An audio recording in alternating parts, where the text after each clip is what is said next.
আসলে কি মাঠ পর্যায়ে কোনো চাঁদাবাজি করতে হলে কিন্তু একটা ক্ষমতা, একটা সাংগঠনিক দক্ষতা, একটা প্র্যাকটিসও লাগে।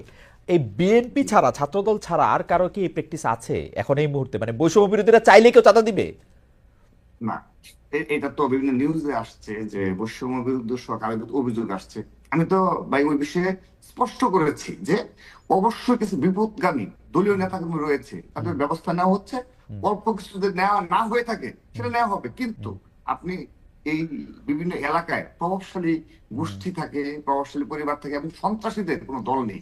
এটি আপনাকে মনে রাখতে হবে এবং আমরা সেটা অন করি। আমরা শুধু মুখে না, আমরা ওকে। সেটি আমাদের শুধু বক্তব্যে না, আমরা সেই সাংগঠনিক ব্যবস্থা নেওয়ার মাধ্যমে এবং দল থেকে ছিন্ন করার মাধ্যমে সেটা নিয়ে থাকি। আপনি আমাকে বলেছেন গুপ্ত সংগঠনের বিষয়ে প্রশ্ন করেছেন ভাই।